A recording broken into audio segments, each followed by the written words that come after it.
Baru-baru ini, protes besar-besaran anti-RRC terhadap pemotongan asuransi kesehatan telah terjadi di Wuhan, Dalian dan tempat-tempat lain di China.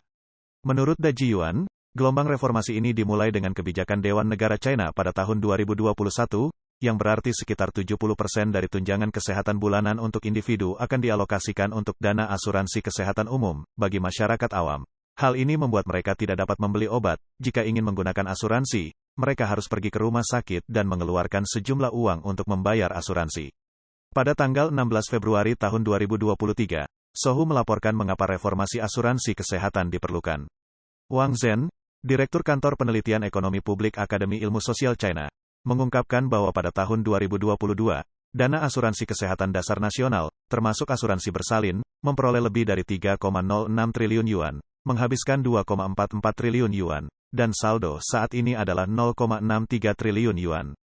Menurut laporan lain dari media resmi pemerintah China, Buletin Statistik Pengembangan Asuransi Kesehatan pada tahun 2021, yang diterbitkan oleh Administrasi Asuransi Kesehatan Nasional menunjukkan bahwa pada tahun 2021, total pendapatan dan total pengeluaran dana asuransi kesehatan dasar, termasuk asuransi bersalin, masing-masing adalah 2.871,028 miliar yuan dan 2.401,109 miliar yuan. Dan akumulasi saldo dana asuransi kesehatan dasar, termasuk asuransi bersalin, pada akhir tahun adalah 3.612,154 miliar yuan. Dengan kata lain, kebijakan nol COVID pada tahun 2022 menghasilkan penghapusan 2,97 triliun yuan dari dana asuransi kesehatan dasar, dibandingkan dengan saldo pada akhir tahun 2021.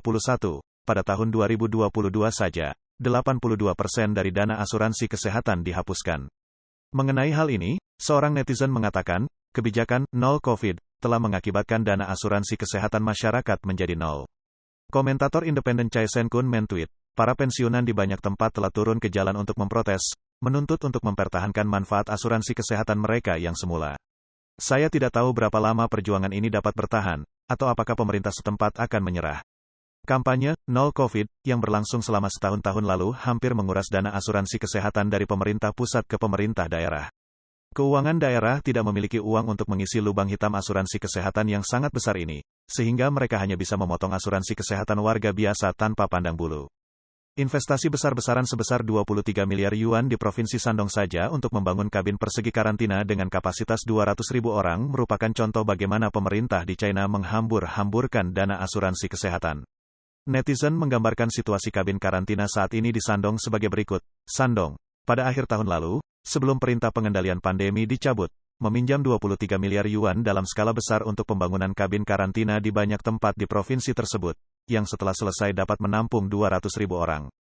Pada saat itu, sebagian besar kabin belum selesai, hanya beberapa yang mulai digunakan. Setelah beberapa hari, kebijakan pengendalian pandemi dicabut, hanya menyisakan kabin-kabin besar yang ditinggalkan. Saat ini, pekerjaan pembongkaran telah berlangsung selama 2 bulan dan belum selesai. Lalu ada konter tes asam nukleat yang berjejer di seluruh jalan di seluruh negeri, yang juga menghabiskan banyak uang.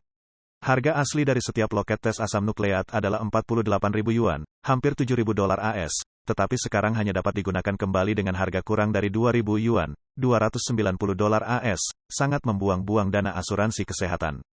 Kali ini, apa yang disebut reformasi asuransi kesehatan telah menimbulkan kemarahan publik, terutama karena asuransi kesehatan pegawai negeri dan pejabat tinggi tidak terpengaruh.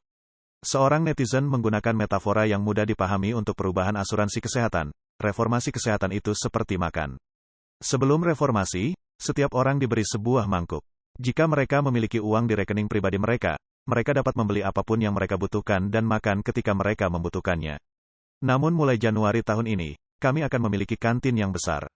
2/3 dari uang tersebut diambil dari kartu asuransi kesehatan bulanan setiap orang ke kantin. Jika Anda tidak pergi ke kantin untuk makan, uang Anda juga akan dipotong, orang lain akan makan makanan Anda.